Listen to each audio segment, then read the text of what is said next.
뭐 했느냐고 물어보자 말할 수 없다. 모른다. 첫 번째는 모르겠다. 두 번째는 사생활이니까 묻지 마라. 그러다가 계속 물어보니까 대통령에 대한 모독이 도가지를 쳤다. 그러면서 조선일보에서 대통령이 이상한 사람 불러서 이상한 거 했다라는 풍문이 돈다는 사설이 나왔는데 그 사설을 베껴 쓴 상케이신문은 기소를 하고 저 조선일보는 지금까지도 기소를 안 하고 있어. 그죠? 그러면서 중요한 거는 박근혜 대통령이 누군가를 뭐 외부에서 불러들여서 만났다는 풍문이 돈다는 조선일보의 사설이 나온 시점이에요. 그날 무슨 일이 있었느냐 하면 그 배에서 세월호에서 건진 노트북이 있는데 그 노트북을 복원을 했어. 노트북의 그 메모리를 그 데이터를 복원을 해서 복원을 해보니까 거기에 국정원 지시사항이라는 메모가 나온 거예요. 한 장짜리 국정원 지적사항이라는 문서가 발견이 됐고 그 문서를 본 해양 전문가들이 해운 전문가들이 이거는 선주들이 체크하는 건데 이거는 배 주인이 체크하고 지적하는 내용들이다. 이걸 국정원이 왜 지적했지? 라는 질문이 나온 바로 그 시점이에요. 그 시점에서 조선일보가 박근혜 풍문을 기사화했어. 그래서 그 주말 내내 박근혜 풍문만 계속 뉴스에 나오고 국정원이 세월호의 실소유주였다라는 의혹이 제기됐다는 뉴스는 묻혀버렸어요. 그리고 지금까지도 추가 보도가 나오지 않고 있죠. 그죠?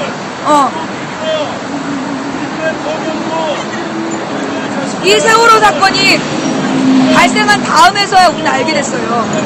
대한민국에서 운행되는 모든 선박이 단 하나의 회사에서 운항 허가를 받는다는 걸 아무도 몰랐어. 우리나라에서 운행할 수 있는 선박, 우리나라에서 운행되는 모든 선박이 한국성급이라는 이 회사 하나에다가 운항 허가를 받아야 되는 거야. 만약에 이 한국성급을 운항 허가를 안 해주면 그 배를 띄울 수가 없다는 거야. 그걸 우리 몰랐어. 그게 박정희 때부터 독점적으로 그렇게 운영이 됐다는 거예요. 자, 그런데 문제는 뭐냐면 이 한국성급이라는 배는 그 만들어진 구조 자체가 원래 배가 이렇게 단면도가 넓적해서 바다에 안정적으로 잡혀서 균형을 잡기 쉽게 만들어진 배여야 하는데 이 세월호라는 배는 그런 배가 아니었다.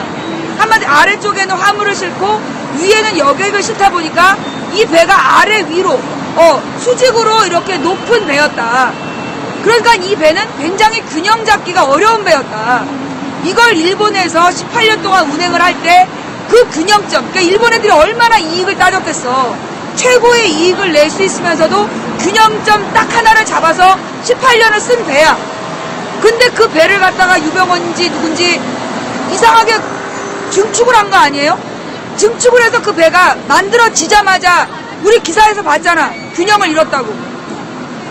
고치자마자 균형을 잃은 배를 한국성급이 운항허가를 해줬다는 거야.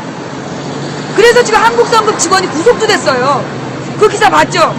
이게 그냥 직원 하나가 대충 만약에 이 배가 떴다 하면 잘못될 거고 사고가 났다 하면 수백 명이 죽는 배를 그 직원이 혼자 단독 결정해서 운항허가를 해줬을까요? 어떻게 한 명에게 모든 책임을 묻고 넘어갈 수 있죠? 이제까지 우리나라에서 일어났던 모든 선박사고 그 배에 결함이 있었던 거 전부 다 운항허가가 한국성급에 해준 거야. 한국성급에 대한 대대적인 전면적인 수사가 필요한 상황이에요. 수사하고 있나요? 안 하고 있어요. 그죠? 그리고 한국성급 직원을 소환했다는 얘기까지 봤는데 구속됐다는 얘기는 못 들었어. 그 다음에 이 세월호는 그렇게 처음에 고쳐졌을 때부터 처음 증축했을 때부터 고장난 배야. 그런데 그 배가 운항허가를 받았을 뿐만 아니라 매달 안전점검을 통과했다는 거야. 그러면 이 안전점검을 계속 통과할 수 있었던 이유가 뭐냐? 배 선주들이 모여가지고 회사를 하나 만들었어. 페이퍼 컴퍼니. 가짜 회사를 만들어갖고 조사도 안 하고 안전 동그라미를 했다는 거야. 그런데 그럴 수 있도록 허가를 해주는데 이게 이 선주들이 지들 멋대로는 그렇게 못한다는 거예요. 정부기관에서 아무도 감시 감독을 안 했다는 거야. 그런데 도대체 그러면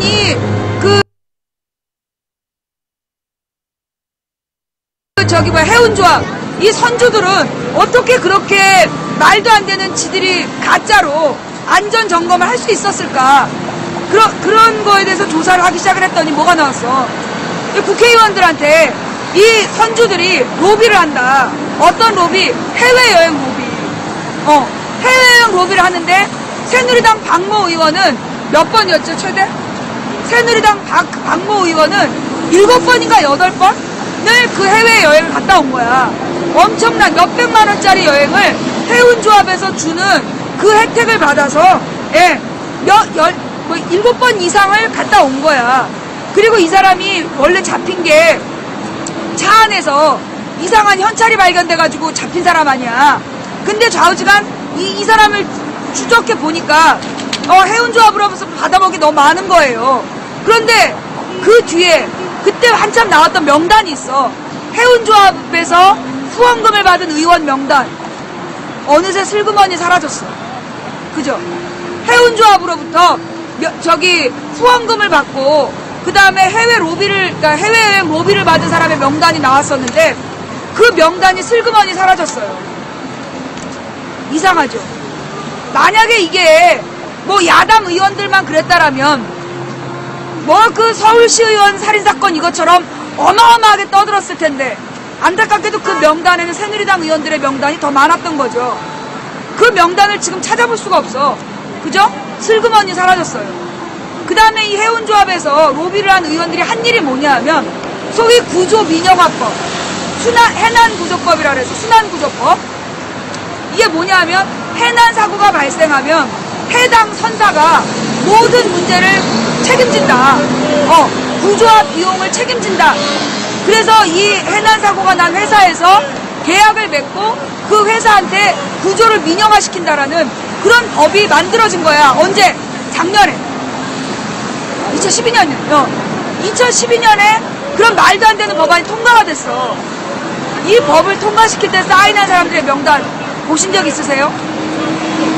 구조를 민영화하는 이 법을 국회의원들이 통과를 시켜준 거야. 검토를 하고 통과시켰을까요? 어떤 국회의원들이 그 법을 통과시켰냐고. 그래서 나타난 문제가 뭐냐 하면 사건 발생하고 72시간 동안 소위 이 구조를 독점한 언든이라는 회사가 이 민간 잠수사들이 들어가서 아이들을 구할 수 있는 초기 대응을 72시간 동안 못하겠어요. 그리고 배가 막 가라앉고 있는 순간에 출동했던 특공대들도 접근을 금지했다는 거 아니야. 언든에서. 해경이 금지했지. 언든이 마음껏 활동해야 되니까 다른 사람들 접근하지 마라. 그래서 결국 72시간이라는 골든타임을 놓쳤다는 얘기예요. 이 72시간 골든타임을 놓치는데 결정적 법이 바로 그 순환구조법이야. 그 순환구조법을 통과시킨 의원들의 명단은 왜 공개되지 않을까? 나만 모르는 거예요? 나왔어요? 현재 그 순환구조법을 통과시킨 의원 명단 돌고 있나요? 안 돌고 있어요. 지금 이번에 국회의원들이 여야 의원들이 합의해갖고 저 세월호 특별법을 수사권 기소권을 안 준 이유가 난 이거라고 봐. 세월호 특별법에서 저 유가족이 요구하는 건 단 하나잖아요. 성역 없는 수사권 기소권을 달라. 진상조사위원회라는 독립정부기구를 꾸려서 그 정부기구가 성역 없이 수사하고 기소하게 해달라는 거야. 그런데 만약에 이 법이 통과된다면 누가 수사 대상이 되느냐? 해운조합에서 로비받고 그 순환구조법 만들어준 국회의원들이 수사 대상이 되는 거예요. 그래서 그들이 절대 이 법을 진상조사위원회란 독립기구로 만들어줄 수 없는 이유가 아니냐. 안 그러면 어떻게 특검으로 대충 합의 볼 수 있느냐. 아니 특검이 뭐가 문제인데요. 우리나라 사법체계 속에서는 특검만이 유일한 해결책 아닌가요? 특검의 활동기간은 6개월 미만이에요. 4개월을 기본으로 하고 한 달만 연장할 수 있다는 거야. 근데 세월호를 건지는데 14개월이라고. 세월호를 건지는데 14개월인데 특검 수사기간이 5개월이야. 배를 건지기도 전에 수사가 종료돼. 이건 말이 안 되는, 특검이라는 건 그래서 말이 안 되는 거예요. 배를 건져서 뭐가 문제였는지, 기계적 결함은 없는지, 어디서 잘못됐는지 그 조사와 더불어 왜 이 배를 추락시켰는지 그게 다 밝혀져야 되는 거야. 그런데 배 건지기 전에 특검이 끝나. 그런 말도 안 되는 특검에 누가 합의해 준 걸까? 왜 합의해 준 걸까? 뭐 때문에? 누구 좋으라고? 세월호의 진상을 밝히려면 적어도 2년에서 3년 정도 걸린다는 거 아니야. 배를 일단 건지고 철저하게 정밀조사하고, 그리고 이 배가 떠서 운행해서 사고 날 때까지 관계된 모든 인간 조사해야 되는 거 아니에요. 한국성급, 해운조합 다 조사해야 돼. 5개월에 어떻게 그걸 다 조사하겠어. 자, 여기서 또 하나의 문제가 나옵니다. 그러면 이 배가 운행이 될 수 있도록 이루어진 데 결정적인 영향은 누가 미쳤냐? 의외로 이명박이다. 왜냐면 우리나라에서는 민간 여객선이 20년 이상 된 배는 운항이 안 되는 법이 있었다. 만약에 20년 이상 된 배를 운항하고 싶으면 1년에 한 번씩 정밀 검사를 받고 1년마다 연장해서 5년까지만 연장할 수 있는 상태였어요. 원칙은 20년이 끝이야. 그런데 이 세월호는 18년 된 배야. 그런데 이 배를 사다가 운항 허가를 받은 게 언제냐면 2013년이야. 박근혜 정부 초기에 받았어. 이명박 때 이 배를 사다가 박근혜 정부 초기에 운항 허가를 받고 띄운 거예요.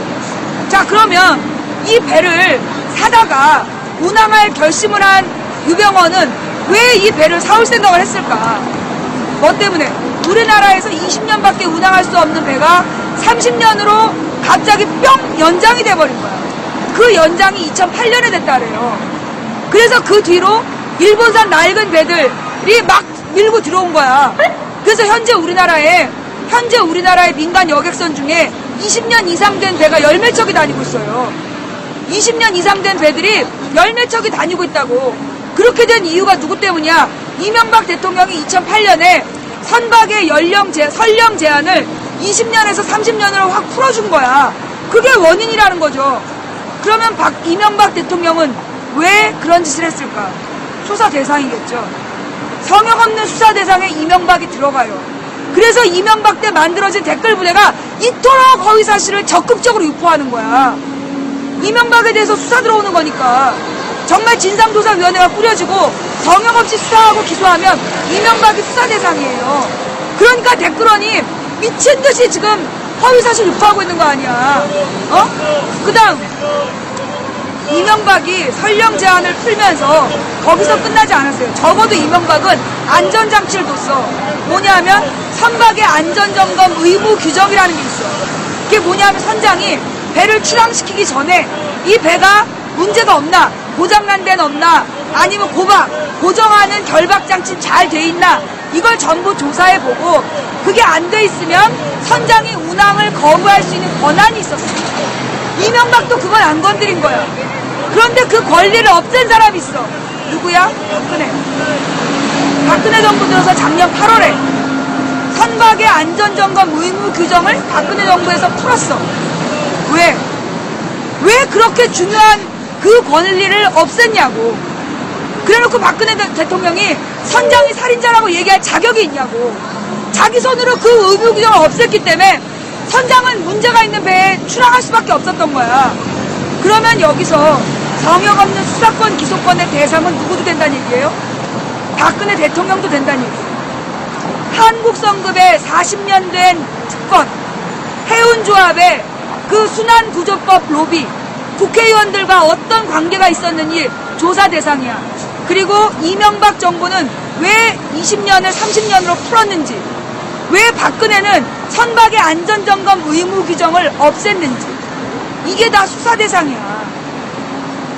그래서 청와대가 반대하고 청와대가 수사권 기소권 줄 수 없다고 못을 박았잖아요. 그러니까 새누리당에서 악착같이 그 박영선 억압하고 그 김한길 억압해서 그 세월호 특별법 거부하게 한 거잖아. 그래서 지금 만들어 놓은 게 뭐예요? 특검을 가지고 4개월에서 5개월짜리 대충 조사하겠다. 시간만 때우겠다는 얘기죠. 배도 건지기 전에. 그걸 갖다가 세월호 특별법이라고 주장하고 있는 거 아니에요? 그래놓고 우리 같은 사람들이 계속 물고 늘어지니까 이건 수사권, 기소권을 보장 안 하는 거기 때문에 받아들일 수 없다라고 했더니 뜬금없이 대리기사 폭행 사건이라는 게 종편에 도배가 됐어. 그래가지고 그 종편에 나오는 두들겨 맞는 사람, 막 청년들한테 휩싸여갖고 두들겨 맞는 사람이 정말 대리기사인 줄 알았어. 30분을 기다리라 그랬는데 기다릴 수 없다 그래서 그렇게 두들겨 맞은 줄 알았어. 그런데 CCTV를 제대로 확보해서 알아보니까 그 종편에 나와서 두들겨 맞는 사람은 대리기사가 아니야. 유가족이야. 이가 6개가 부러졌죠? 이가 6개가 부러지고 팔 부러진 유가족들이 두들겨 맞는 장면이에요. 종편에서 분명히 두들겨 맞고 앉아있는 사람이라고 나온 그 남자가 사실은 유가족이야. 그럼 왜 종편은 이렇게 완전히 거짓말을 다 드러나는 거짓말인데, 유가족 얼굴, 대리기사 얼굴 보여주면 그대로 드러나는 거잖아. 대리기사 얼굴 안 나오잖아. 대리기사 차단했어. 그 뉴스K라는 국민TV에서 대리기사의 CCTV 장면을 차단했죠. 폭행이 일어나는 건 여기야. 이렇게 건물이 이렇게 되어 있으면 폭행장은 여기서 일어났어. 대리기사는 이 건물의 모퉁이 이쪽에 있는 거야. 폭행하는 장소에서 떨어져 있는 이곳에 멀뚱히 서 있어. 그럼 이쪽에서 두들겨 맞은 사람들이 유가족이었던 거야. 그럼 누가 팼냐고. 유가족을 갑자기 알 수 없는 괴한들이 나타나서 목격자인 척하면서 두들겨 패기 시작한 거예요. 그런데 이 맞은 유가족이 뭐라 그래요? 맞을 때 꼼짝도 할 수가 없었다. 완전히 바닥에 붙들려 있었다. 전문가의 솜씨였다는 거 아니야. 전문가의 솜씨로 갑자기 나타난 청년 괴한들한테 유가족이 두들겨 맞은 상황인데, 이게 대리기사 폭행 사건이란 이름으로 뉴스를 도배하고, 그리고 나서 어떻게 됐어요? 세월호 특별법에 대해서는 아예 모든 언론이 마치 약속이나 한 것처럼 언급을 안 해. 그러면서 이 세월호의 진상규명은 이제 물 건너갔다. 끝났다. 이제 덮자. 그러면서 와가지고 세월호를 이용을 해서 정치적으로 어쩌고저쩌고 지랄 연병을 하면서 그만 세월호를 덮자. 누구 좋으라고 덮어. 그러면서 이런 얘기도 하죠. 옛날에 삼풍백화점 붕괴 사고, 대구 지하철 가스 폭발 사고, 대구 화재 사건 이런 거 났을 때는 왜 특별법 하자는 얘기 안 했느냐, 왜 세월호만 특별법 하자고 그러냐. 그러면서 막 욕을 해요. 그래, 그럼 너네들한테 묻고 싶다. 왜 너네 그때 특별법 하자고 안 그랬냐. 삼풍백화점 특별법 하자고 그러고 대구 지하철 특별법 만들자고 그랬으면, 그런 사고의 원인에 대해서 철저한 진상조사위원회가 꾸려지면 그 진상조사위원회가 철저히 수사하고 문제가 된 놈들을 위에까지 성형 없이 수사해서 대통령 목도 칠 수 있는 특별법을 만들었다면 260명의 고등학생이 그렇게 어이없이 죽긴 했겠냐. 너네가 그런 특별법 만들려고 욕을 안 해서 우리 아이들이 죽은 거다. 그러니 우리는 이번에 특별법을 만들어서 다시는 우리 아이들이 희생되는 일이 없게 하겠다. 그게 뭔 잘못이냐. 지금이라도 세월호 특별법은 만들어져야 됩니다. 성형 없는 수사권, 기소권이 보장돼야 됩니다. 왜냐고요? 여러분 뉴스 보셨어요? 아직도 배 타고 수학여행 간답니다. 배 타고 수학여행 재개하라고 정부에서 권고했어요. 지금 우리나라 여객선 중에 20년 이상의 배들이 운항하고 있는데 낡은 배들이 운행되고 있어. 그 다음에 현재 이 배들은 안전한지 또 기자들이 타봤잖아. 여전히 구명정은 펴지지 않아. 구명조끼도 부실해. 그리고 안전에 대한 어떤 훈련도 하고 있지 않아. 그런데 선박을 타고 수학여행은 가래. 그래놓고 애들을 어떻게 믿고 보내냐 그랬더니 119 구조대원을 한 명씩 태우겠대. 여러분, 우리나라 119 구조대원이요, 이명박 때부터 인원수 줄인 거 알죠? 119 구급대원이요, 이명박 정부 들어선 다음에 정부 예산 줄인다고 소방대원들을 줄였어요.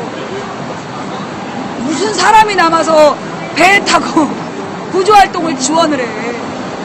수백 명이 타고 있는 배에서 배가 뒤집어지면 한 명의 구급대원이 뭘 할 수 있어. 천막에 얘네들 기지가 있거든요. 건너오다 보니까 거기서 기자들하고 인터뷰하고 건너왔어요. 방송사에서.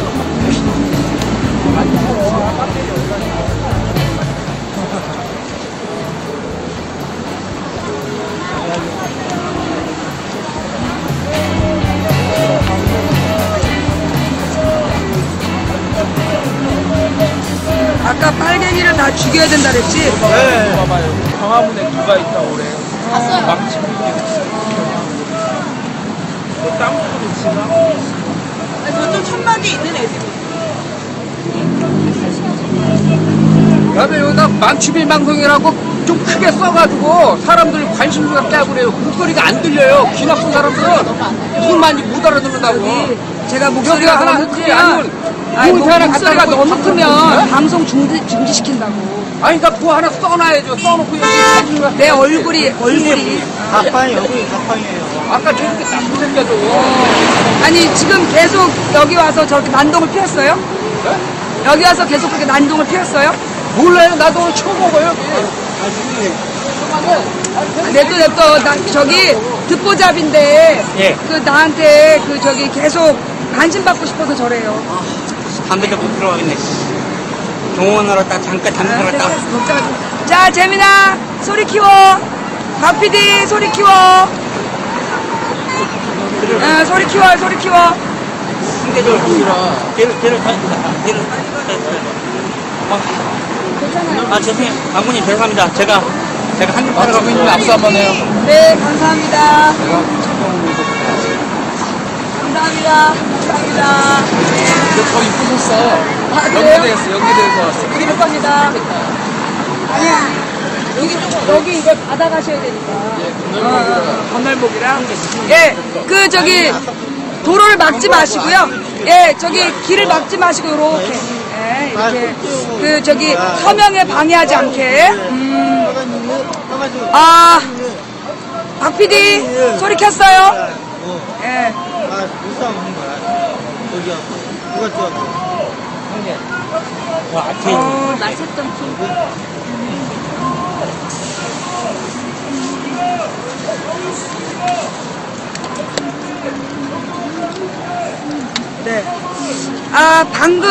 네. 방금 전에 있었던 상황을 설명드릴게요. 저는 모르는 사람인데요.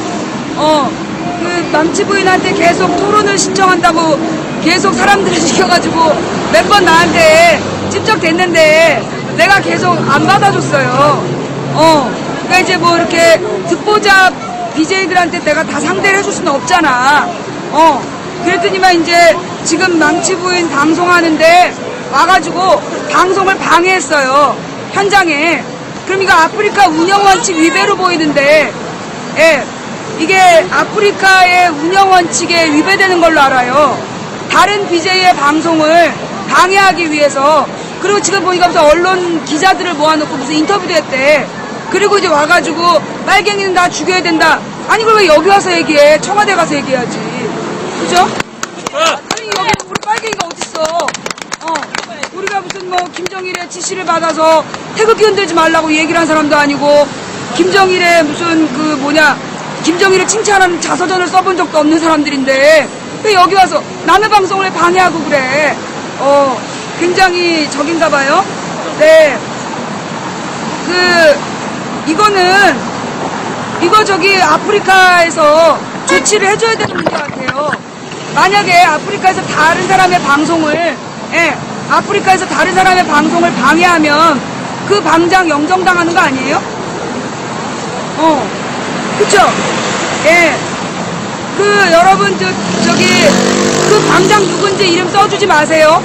그거 그 듣보잡 방장 띄워주는 거니까, 듣보잡 방장 띄워주는 거니까, BJ 언급하지 마시고요. BJ 언급하지 마시고, 이거 아프리카에 신고는 해주세요. 내가 알고 있기로는 이거 신고사항으로 알아.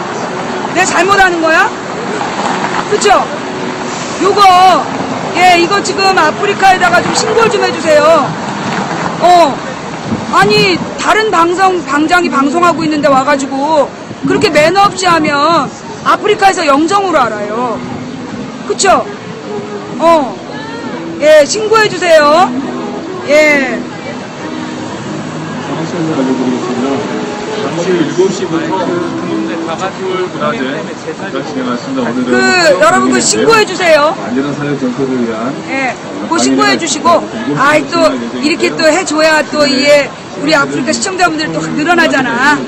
모여주시면 고맙습니다. 네. 잠시 후 10분부터 강연회를 진행하도록 하겠습니다. 지금 여기 7시 10분부터 강연회 갈 때요? 네. 그럼 7시 10분부터 강연회가 있다니까, 오늘 우리 망치부인 방송 빨리 마무리할게요. 네. 이따가 좀 무슨 좋은 강연이 나오는지 같이 강연도 들어보는 시간 갖도록 하겠습니다. 네. 아까 찍은 사람, 조금 아까 와가지고 난동 피우는 장면 찍으신 분, 영상 찍으신 거 있어요? 저한테 그 영상 내용 좀 보내주세요. 예. 네. 그거 와가지고 제 바로 옆에 있는 거 찍으셨죠? 떨어져 있는 거. 바로 옆에 있는 장면 사진으로 찍으신 분 있으세요?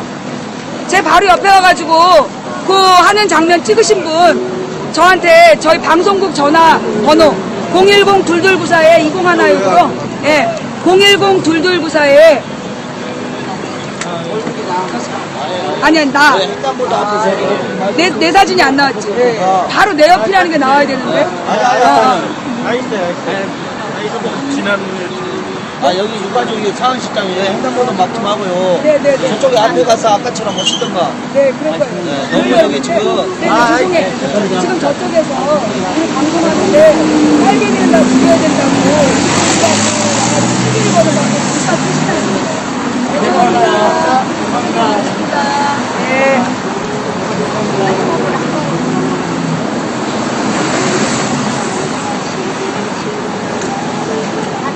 내가 한번 팔았다.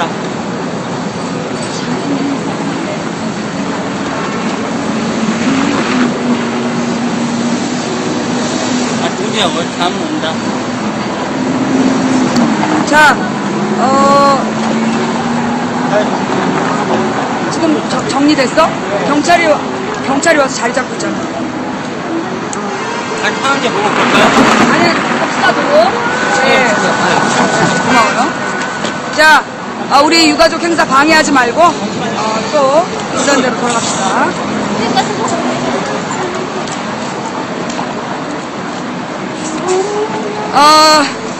자, 다시 제자리로 돌아왔습니다.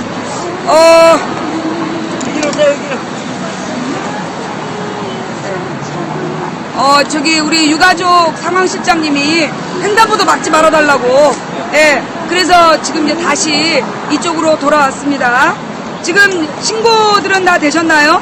예, 아마 방송한 내용이 녹화가 돼 있을 것 같은데, 예, 그 방장의 방송한 내용까지 녹화 뜨셔가지고, 그 신고 처리 부탁드릴게요. 예, 그래요. 자, 우리, 하던 얘기 마저 합시다. 저 시청률이 좀 늘었나? 이렇게 와서 난동 좀 피워주고 그러면 저 시청자가 급증하고 이런 게 있지 않나? 그래요. 우리 아프리카 방송에, 그러니까 이제 내가 여기서 9년, 8년 9개월을 방송을 하다 보니까 그동안 저런 사람이 한둘이 아니었어. 근데 오픈 모임까지 쫓아온 건 처음이야. 이놈의 인기는.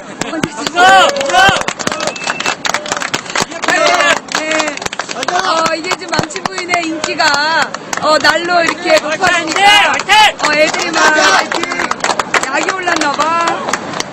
그래요. 네, 그래요.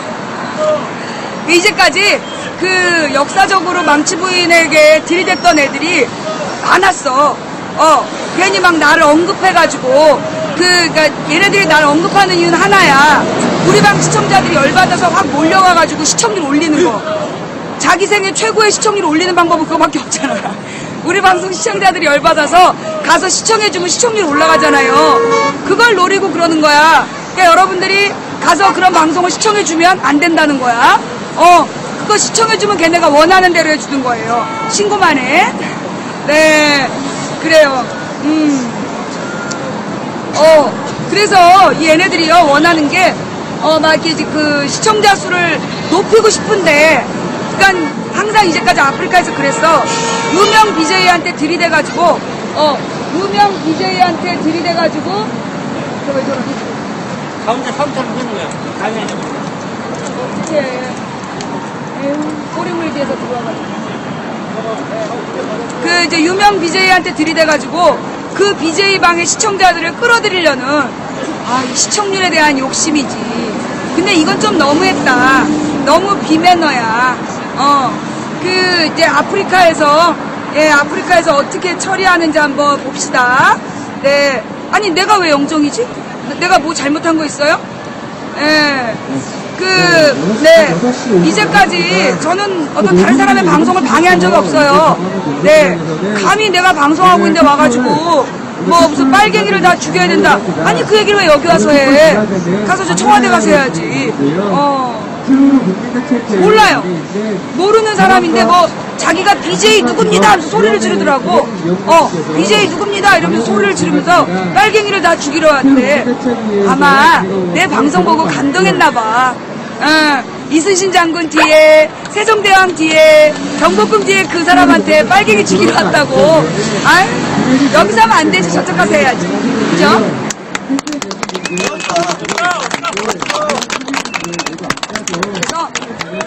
자, 여러분, 관종에게 관심 주는 건 뽕쟁이에게 뽕 주는 거다. 다시 한번 뭐요? 관종에게 관심 주는 건 뽕쟁이에게 뽕 주는 거다.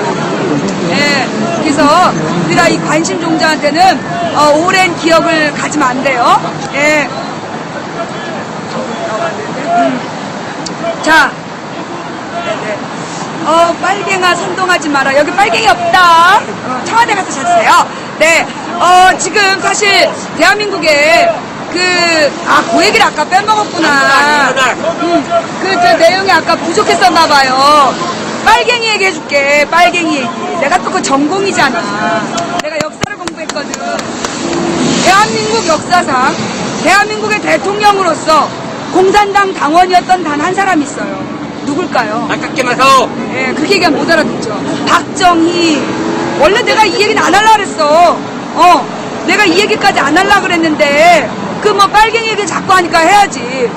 국가 공식 빨갱이. 그죠? 이승만은 김구 선생님을 빨갱이라고 불렀지만, 김구 선생님은 조선노동당 당원에 가입한 적이 없어요. 그러나, 그 대한민국의 대통령 중에 전두환도 빨갱이인 적 없어요. 공산당 가입한 적 없고, 그 다음에 노태우도, 김영삼도, 김대중도, 노무현도, 이명박도, 박근혜는 잘 모르겠고, 공산당 당원으로 가입한 적이 없어요. 유일하게 조선노동당, 남조선노동당 당원으로 입당했던 사람이 있습니다. 그게 바로 박정희죠. 예. 그러면 이 박정희라는 사람은 과거에는 뭐 했던 사람이냐? 옛날에 일제시대 때, 일제강점기 때, 소학교 선생이었어요. 근데 그때 일제시대 때는 소학교 선생들이 긴 칼을 차고 헌병처럼 멋있게 폼재고 다녔거든. 그게 멋있어서 선생님이 했는데, 이 선생님은 영 소질이 없었나봐. 그리고 이제 이 훈도 박정희가 일본의 육군사관학교에 가려고 입학 원서를 냈는데, 나이가 많아서 중국의 육사에 못 들어간 거예요. 그러니까 이제, 나이는 많은데, 해보기는 쉽고, 그래서 그때 이제 박정희가 찾은 게 어디냐면, 그때 당시에 이제 일본이 중국 북부를 불법으로 장악하고 거기에 괴뢰국을 세웠어요. 옛날에 마지막 황제 푸이라는 거 보셨죠? 그 마지막 황제 푸이가 괴뢰국 만주국이었어. 괴뢰국이라는 게 뭐냐면 공식적인 명칭이 아닌, 공식적인 국가로 인정받지 못하는 게 괴뢰국인데, 그 당시에 만주국이라는 일본 군대에서 세운 괴뢰 정부가 있었대요. 그리고 그 원세계랄에서 위안스카이라는 중국인과 일본 정부가 합작을 해가지고 군벌 괴뢰 정부를 만들었는데 그게 만주국이에요. 그 만주국의 군대에다가 편지를 보낸 거야. 누가? 훈도 박정희가. 자, 그래서 여러분이 박정희 혈서 검색해보세요. 자, 지금 검색창에 박정희 혈서 검색 한번 해보시면 나옵니다. 그리고 이제 이 박정희가 그 만주국에다가 자기를 받아만 주면 자기가 개처럼 말처럼 충성하겠다. 견마지로로 충성하겠다고 혈서를 써서 보낸 거야. 그래서 그 내용이 일본 만주국 신문에 난 거예요. 훈도 박정희 이래가지고. 그 일본 만주국 신문 자료가 2012년인가 11년에 그게 발표가 된 거 아니야. 그래서 그것도 원래 박지만이 그 친일 인명사전 발행을 중단하는 어떤 그 재판을 청구했는데 그 재판장의 증거로 나온 자료예요. 그래서 우리가 알게 된 거지. 그러니까 우리가 정말 이렇게 빨갱이의 역사, 사실 나도 쪽팔렸어. 18년이나 우리나라 대통령을 했는데 반공이 국시다 이러면서 18년이나 대통령을 한 박정희가 남조선 노동당 당원이었다는 걸 얘기하고 싶진 않았단 말이야. 그래서 덮고 넘어갔는데 왜 자꾸 빨갱이 얘기를 해. 어쩔 수 없이 내가 얘기한 거 아니야. 아우 너네 왜 그러니 진짜. 자꾸 빨갱이 그러지 마. 내 뇌 속에 잠들어 있는, 나의 뇌 속에 잠들어 있는 빨갱이에 대한 기억을 자꾸 깨우지 말란 말이야. 알았지? 그래요. 그래서 이게 사실 우리나라 대통령 중에서 공식적으로 하여튼 내가 이런 얘기하면 남조선 노동당이 왜 빨갱이냐? 조선 노동당이 공산당이에요. 예, 조선 노동당이 공산당이고 그 당시 조선 노동당이 북조선 노동당, 남조선 노동당으로 나누어져 있었고 박정희가 남조선 노동당 당원으로 입당을 했던 거고 입당을 한 이유가 뭐였냐면 그 당시에 이제 일본군 장교였다, 그러니까 만주국 장교였던 전력 때문에 이게 남한에 내려와서 남한에 이제 그 일본이 패망하고 일본이 패망하고 우리나라로 들어왔을 때 그때 이제 이 박정희가 과거 역사 때문에 위기였단 말이야. 그때 이제 그 박정희의 형이 그 입당 원서를 입당을 하게끔 했고 그래서 그 당시에 당원 가입을 했었다라는 것을 우리가 어떻게 알 수 있어요? 박정희 재판 기록에서 알 수 있죠. 예, 48년 여순항쟁이, 그러니까 여순 사건이 발생하는데 그때 48년 10월에 여순 사건으로 그때 대대적으로 군인 경찰 안에 노동당 당원을 색출하는 작업이 있었어. 그때 박정희가 딱 걸린 거야. 그래갖고 그때 박정희가 어떻게 됐어? 사형 선고. 박정희가 남조선 노동당 당원이었다는 것 때문에 사형 선고까지 받은 사람이야. 어머, 이 얘기도 까먹고 있었는데. 아까 내가 그 빨갱이 얘기 까먹고 있었는데 다 기억났잖아. 왜 그랬니? 웬만하면 잊고 싶었던 이야기를 자꾸 떠올리게. 또 누구? 채팅창에 누가 빨갱이 얘기 또 썼어? 채팅창에 누구든지 빨갱이 얘기 쓰면 내가 또 해줄게. 됐지? 자, 그래서요, 이 세월호 특별법, 아니, 세월호 진상규명 하라는데 왜 빨갱이 얘기가 나와? 난 좀 궁금한 게 세월호 특별법, 세월호 문제에 대해서 성역 없는 수사권, 기소권을 달라는 게 그게 왜 빨갱이 얘기야? 북한에서 그랬어? 아니 누가 뭐 때문에 빨갱이라고 그러는 거야? 이해가 안 돼. 이게 지금 박근혜 7시간에 대해서 밝혀라. 이명박의 설령 제안에 대해서 밝혀라. 뭐 이러니까 이렇게 빨갱이로 보이는 거야? 정권을 비판하면 빨갱이라고 욕하던 시절. 그건 옛날입니다. 예, 그게 저기 독재 시대 때랑 통하는 얘기지. 지금도 그런 얘기하면 안 되죠. 네. 그래서 빨갱이. 이 빨갱이라는 말이 언제 나왔냐면 이승만 때 나왔어. 이승만 때 자기를 비판하는 사람들을 빨갱이다 이렇게 이제 얘기를 해서 총 쏴 죽였거든. 서북청년단. 그 서북청년단 시켜서 총 쏴 죽였던 거야. 그러다가 이 박정희 때는 간첩이다 이래가지고 법정에 세워서 사형을 시켰고 전두환 때는 삼천교육대에 잡아가가지고 때려 죽이고 그랬었던 역사였죠. 예. 자, 감사합니다. 지금 강연을 하는 것 같은데, 다 같이 우리 시청자 여러분 가능하시면 저 강연을 몇 시간 정도 하시죠? 세월호 참사 국민대책회의 전화발표위원회 1시간 반 정도 강연을 한다는데 여기서 지금 방송을 하기에는 제가 목이 너무 아프니까 저 강연장에 가서 실시간으로 강연을 한번 같이 듣는 거 어떠세요? 저는 그랬으면 괜찮을 것 같은데. 그죠? 예. 자, 그러면 우리 다 같이 저쪽으로 이동해서 저쪽으로 이동해서 우리 그 강연을 한번 같이 듣도록 하겠습니다.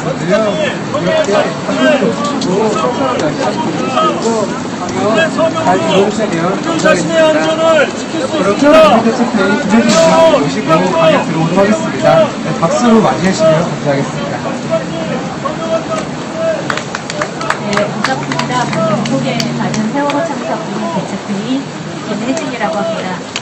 사실 제가 화면이잖아. 이 광화문 광장이 농성을 시작한 지 86년이 됐잖아요.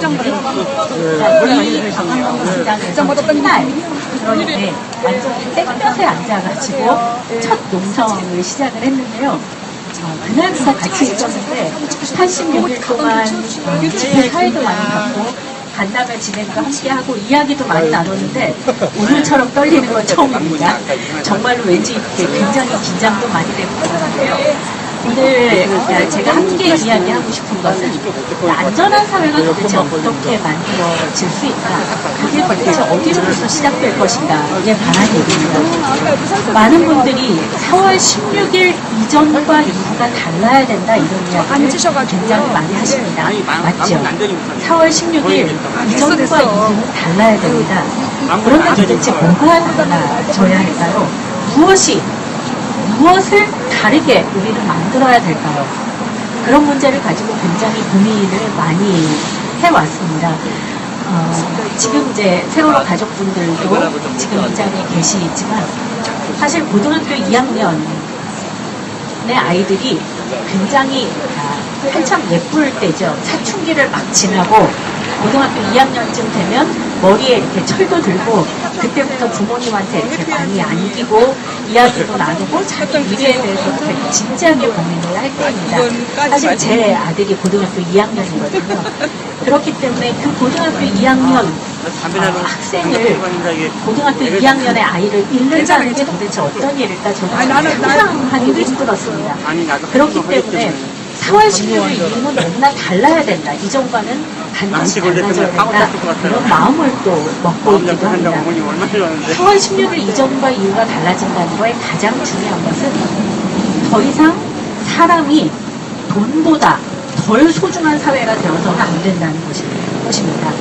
무엇보다도 사람의 생명이 더 소중하고 인간의 존엄이 더 우선인 사회, 돈보다도 그것이 더 우선인 사회를 만드는 게 우리가 반드시 만들어야 될 그런 4월 16일 이후의 사회가 아닐까 이런 생각을 해봤습니다.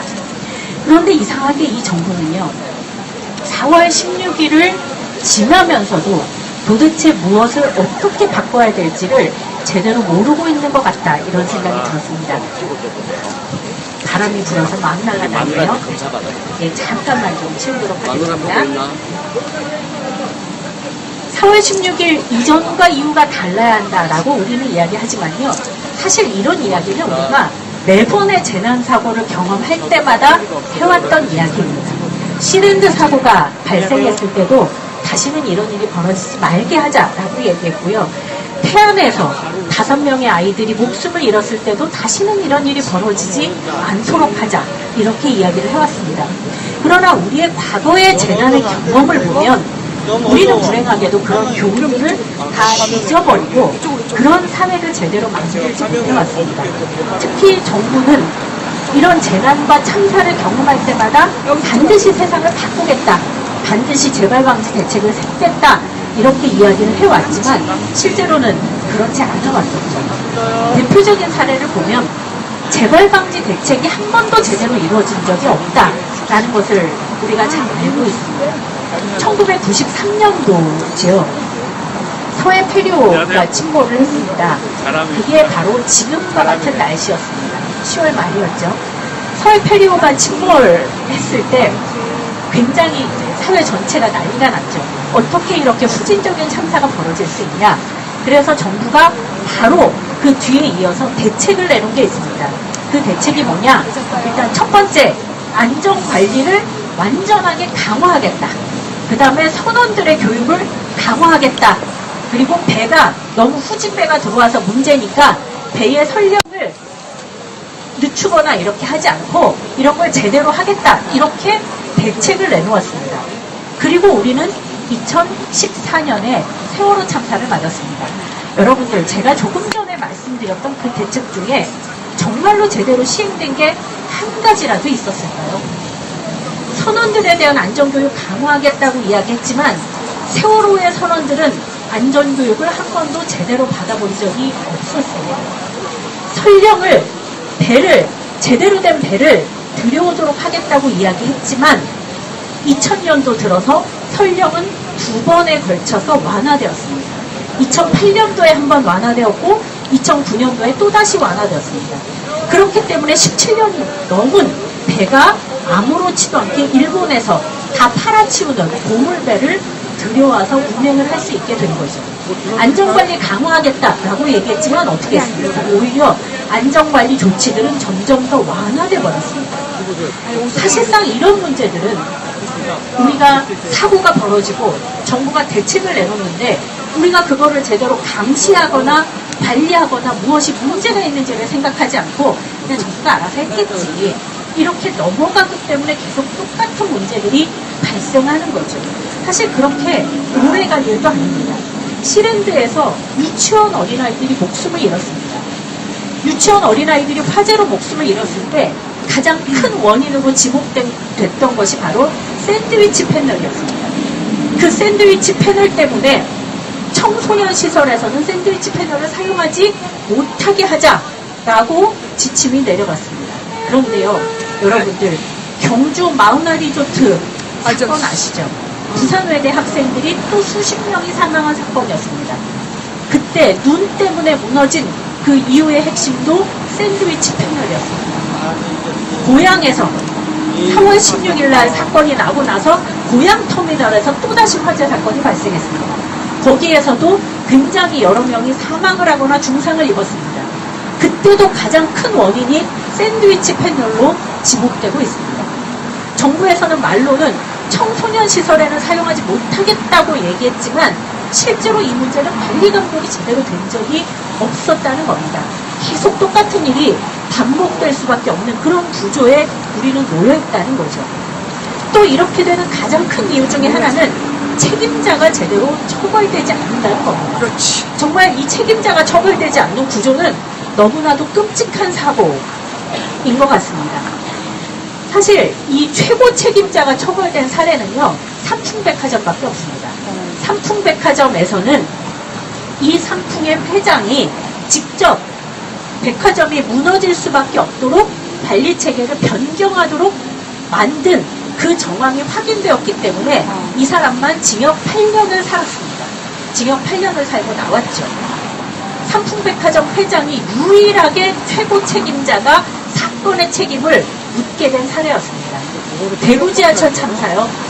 대구 지하철 참사는 관제사 그리고 그 차량을 운전했던 기관사들만 처벌을 받았습니다.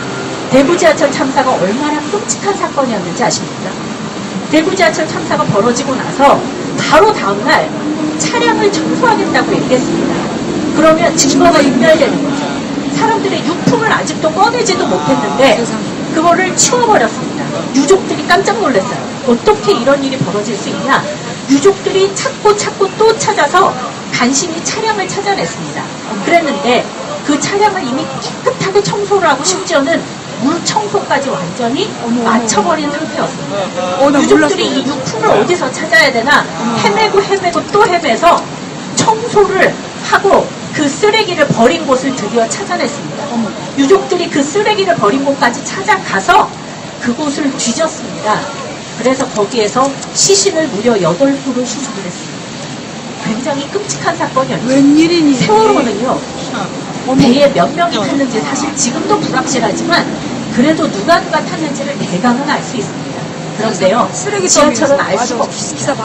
빨리 유품을 정리해버리고 처분을 해버리면요, 누가 피해를 당했는지, 누가 실종자인지, 누가 희생자인지를 알 수 없게 돼버립니다. 그렇지. 그 몇 명인지 희생을 확인이 안 되고 지우려고 명단이 대구 지하철 공사와 대구시가 그런 식으로 정리를 해버린 겁니다. 명백한 증거인멸이죠.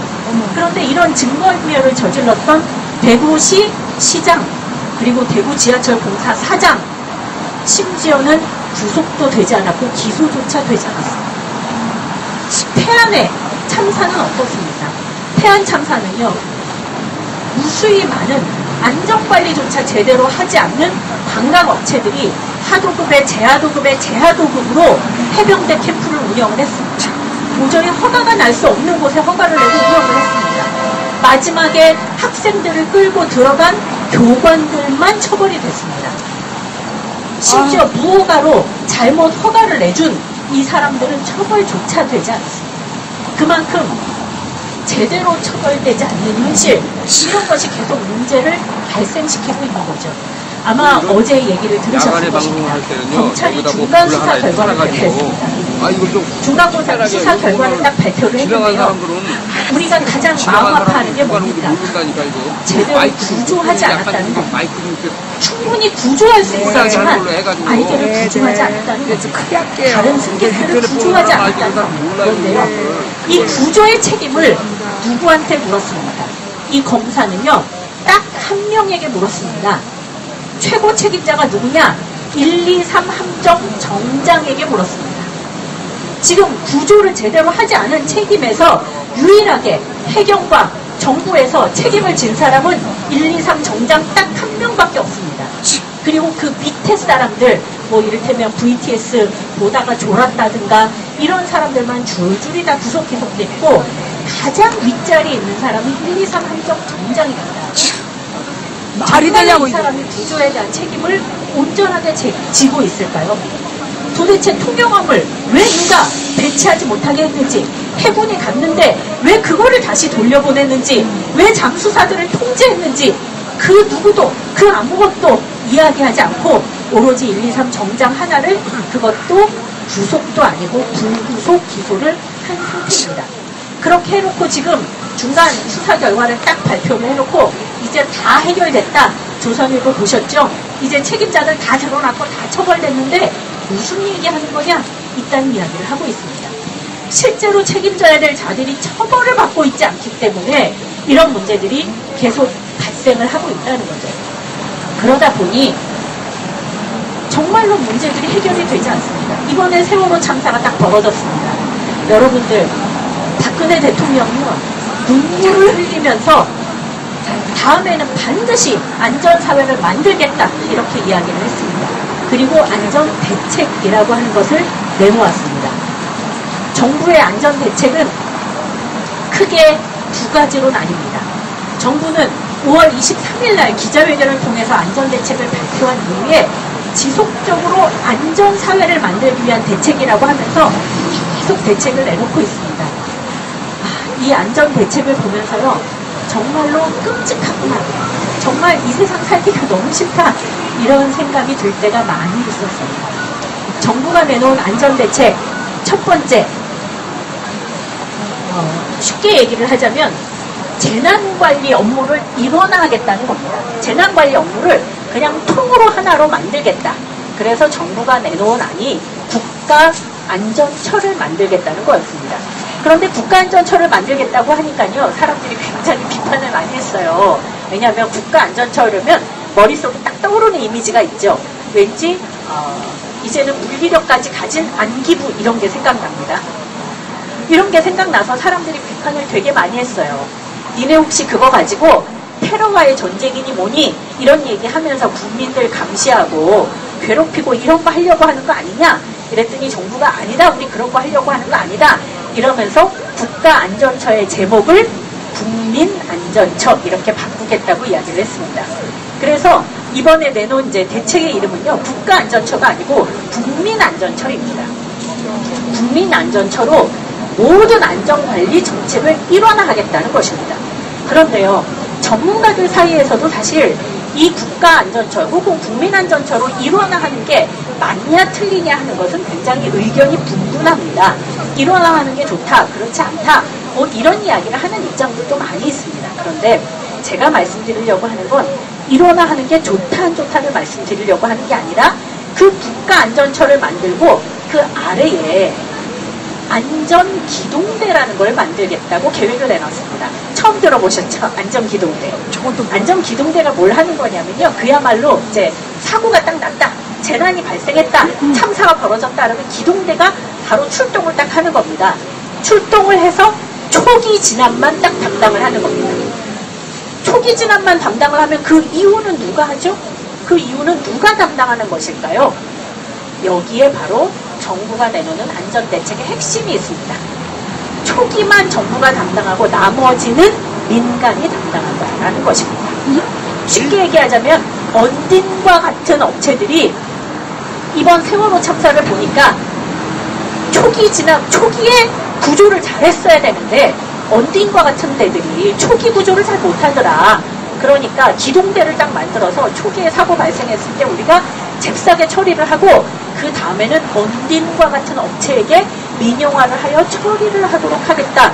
이게 지금 정부가 내놓고 있는 안전대책의 핵심입니다. 두 번째 또 있습니다. 실은 앞부분과 연결되는 건데요. 이게 더 끔찍합니다. 두 번째 대책이 뭐냐? 안전산업 활성화입니다. 지금 정부 대책이, 이거는 제가 하는 말이 아니라 정부가 아예 대책을 이렇게 그냥 이름을 붙여놨습니다. 8월 26일 날 여러분들 보시면 저기 KT 건물 보이시죠? 저 KT 건물 13층에 국민경제자문회의라고 하는 곳이 있습니다. 대통령을 보좌하는 헌법기구입니다. 헌법상의 기구이고 이 국민경제자문회의가 한국의 경제와 관련한 핵심적인 정책을 다 내놓고 있는 데입니다. 여기에 국민경제자문회의에 위원들이 주로 어떤 사람들이냐? 일단 김앤장이라고 하는 데가 말 그대로 우리나라 최고의 법률 기업이죠. 여기에서 말 그대로 삼성, 현대 이렇게 각각 대기업의 범죄 행위에 대하여 가장 열심히 변호를 하는 곳이 바로 김앤장입니다. 김앤장 고문들, 그 다음에 맥킨지라고 해서 유명한 세계적인 컨설팅 업체입니다. 기업이 살아야만 세계가 산다 이런 거를 주장하면서 세계적으로 규제 완화를 열심히 주장하고 있는 맥킨지 컨설팅의 한국 지사장, 이런 사람들이 바로 이 국민경제자문회의의 위원입니다. 또 우리나라에서 규제 완화 론자들, 쉽게 얘기하자면 박근혜 대통령의 출신 학교인 서강학파라고 흔히 부릅니다. 서강대 출신의 경제학과 교수들, 규제 완화를 해야 우리나라가 산다를 열심히 주장하는 사람들인데요. 이 서강학파들이 줄줄이 포진해 있는 게 바로 이 국민경제자문회의입니다. 이 국민경제자문회의가 지금 정부의 규제 완화 정책을 계속 밀어붙이고 있는 단체 중에 하나입니다.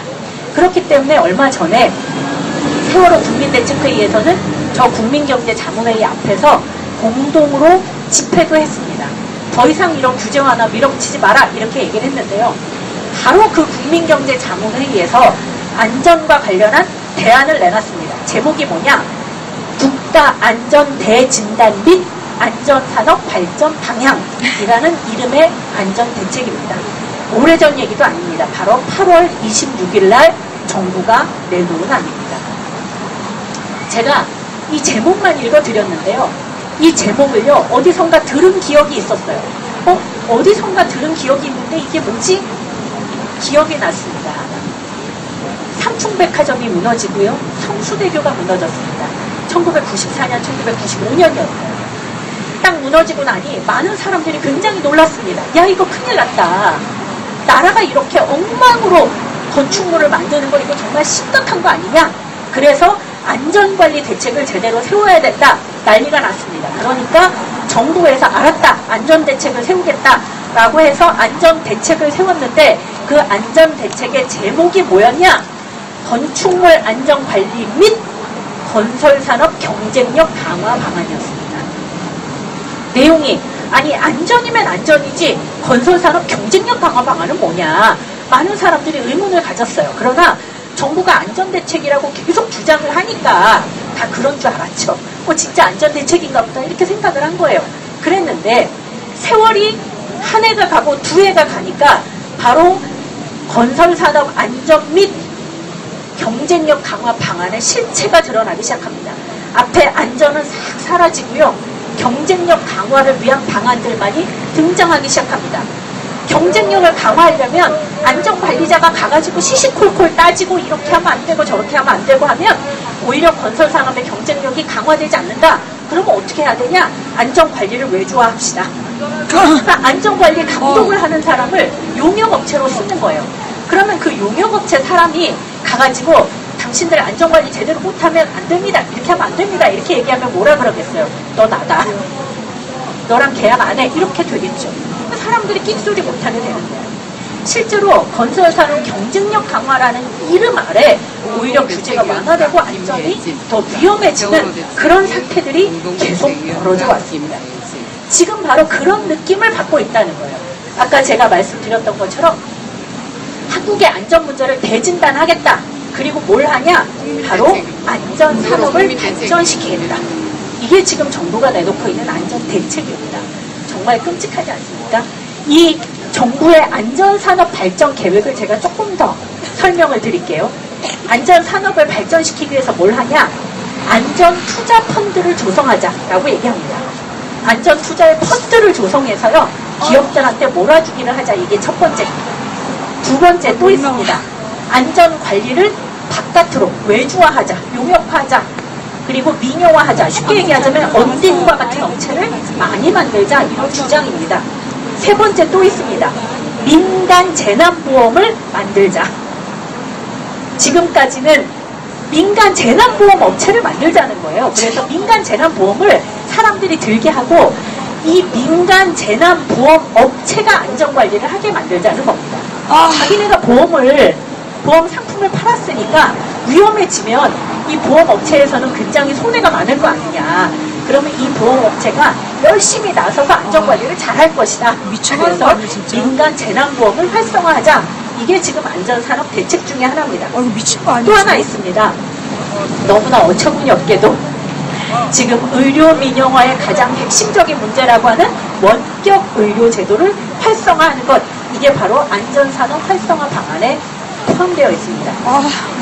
이게 얼마나 끔찍한 일이냐면요. 지금 한국에는 소방 헬기를 만드는 사업체가 있습니다. 수리온이라고 하는 이름의 소방 헬기를 국산 기술로 만들어내고 있습니다.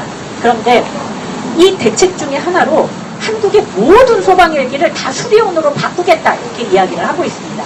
사실 수리온이요, 안전함에 별 상관이 없습니다.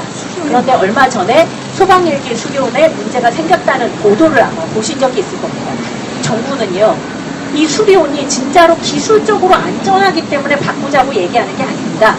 안전 산업을 발전시키려면 국산 안전 상품을 많이 사야 된다는 겁니다. 그렇기 때문에 전부 다 바꾸는 정책을 취하자. 이래서 지금 안전산업 육성 정책을 지금 안전대안이라고 내놓고 있습니다. 지금 이게 박근혜 정부가 4.16 참사 이후에 다시는 그런 사회를 만들지 말자고 하면서 만들어내고 있는 것입니다. 바로 이러한 정책 때문에 안전산업이라는 이름으로 이 얘기를 모르겠습니까?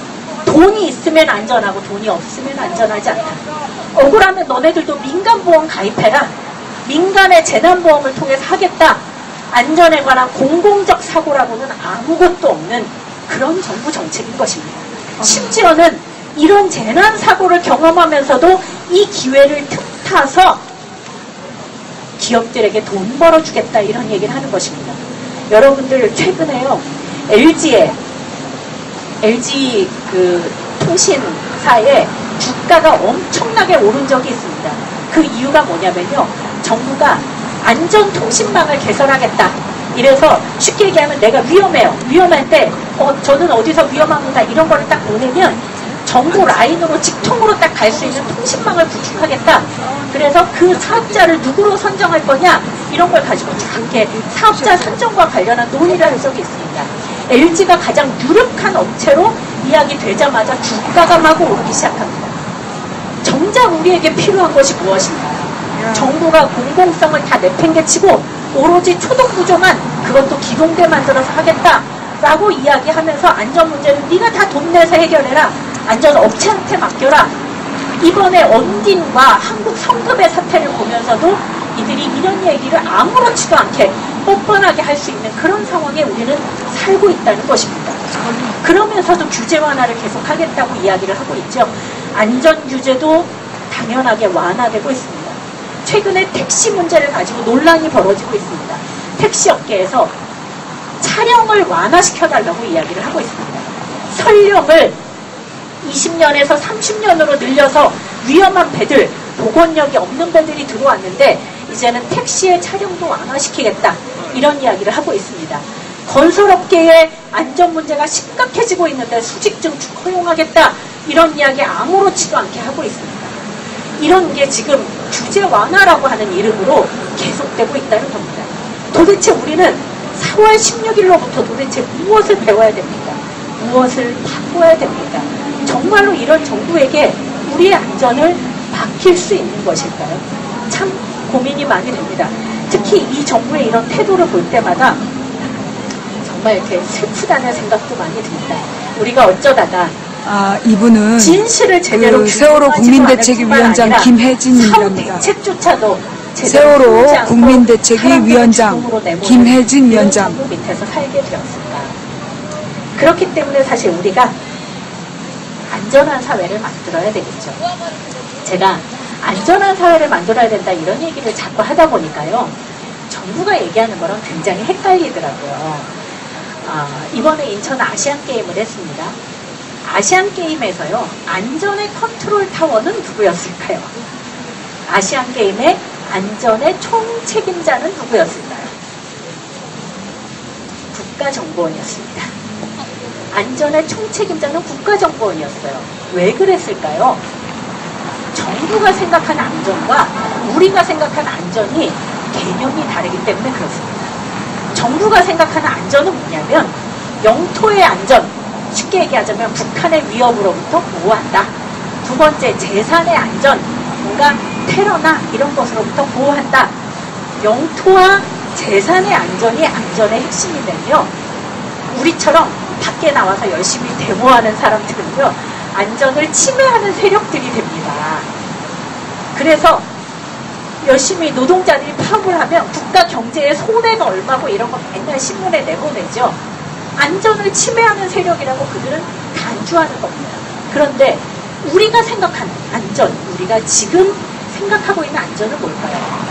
인간의 존엄, 생명을 지키는 것, 그것을 우리는 안전이라고 생각을 합니다. 안전의 개념이 이렇게 다르니까요. 누가 안전의 주체고 누가 안전을 책임져야 되는가가 서로 달라지더라는 거예요.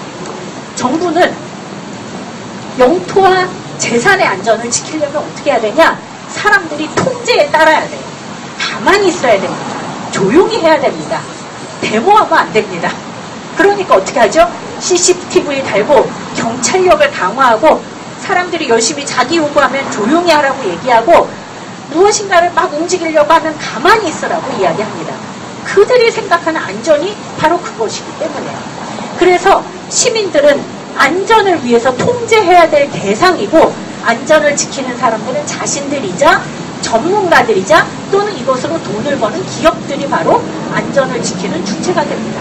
그런데 제가 말씀드린 것처럼 만약에 사람의 생명, 존엄 이것이 진짜 안전이다라고 생각하면 어떻게 될까요?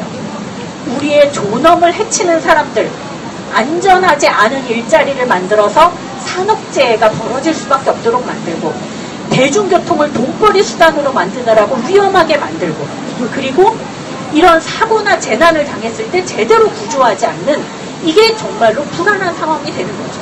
그럼 어떻게 됩니까?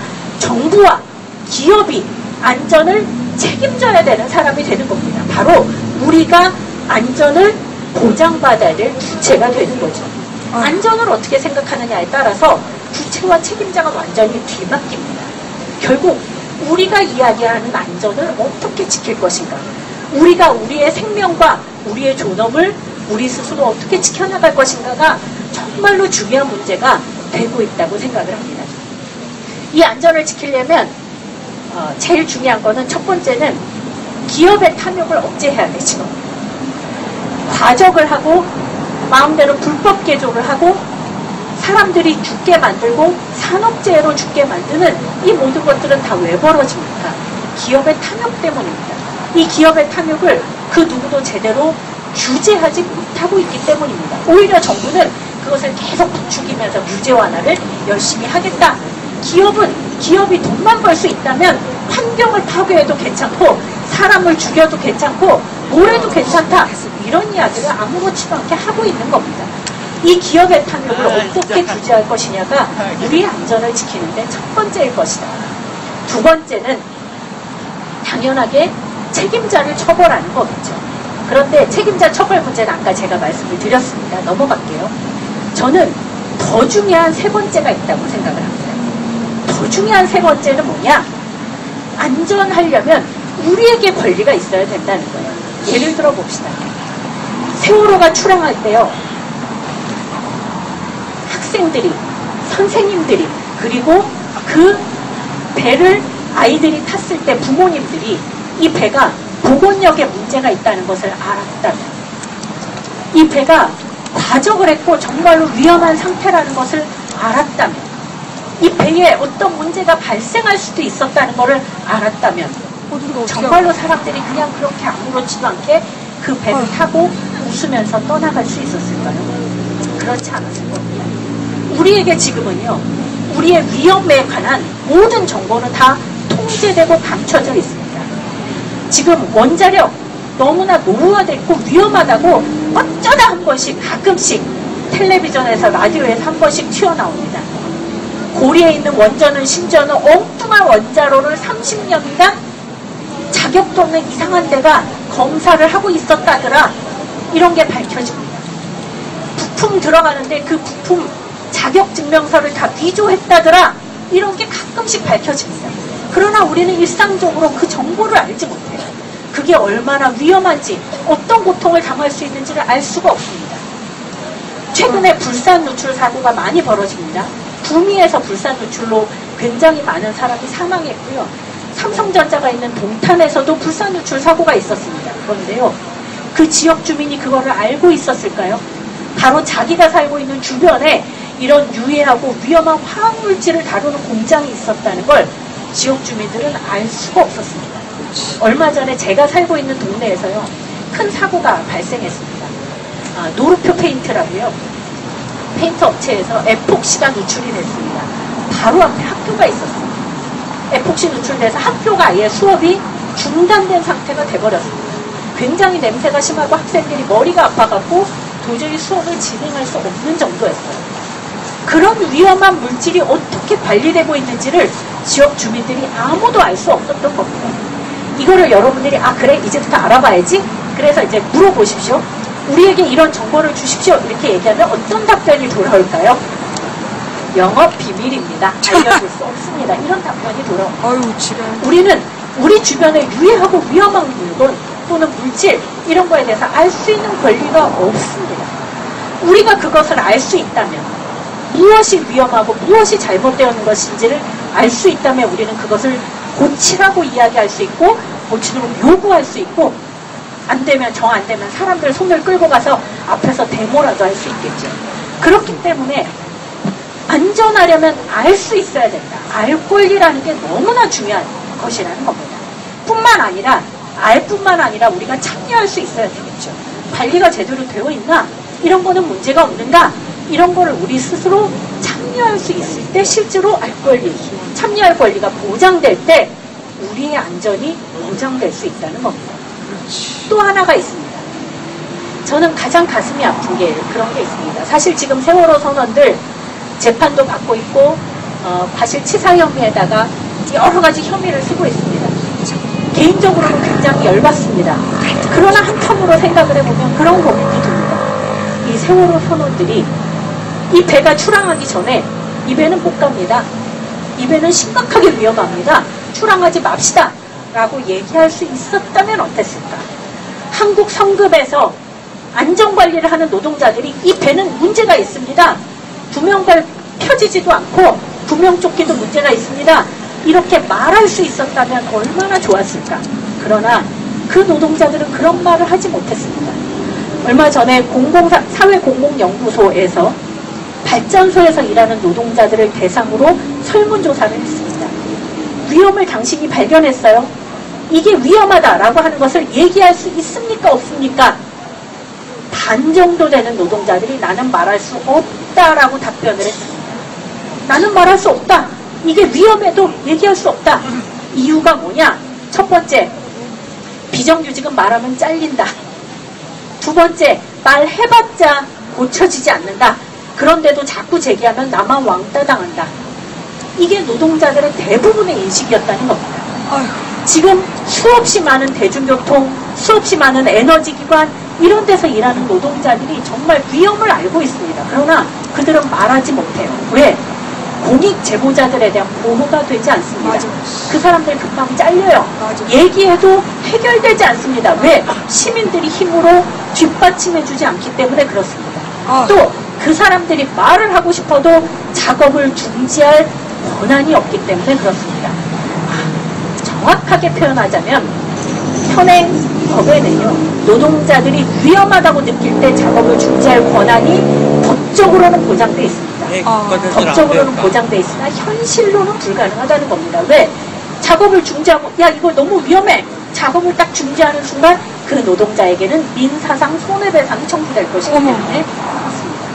실제로 위험을 가장 가까이서 느끼고 있는 노동자들에게 권리가 없는 이상은 이 위험이 제대로 폭로되지도 않고 드러나지도 않고 고쳐지지도 않는다는 겁니다.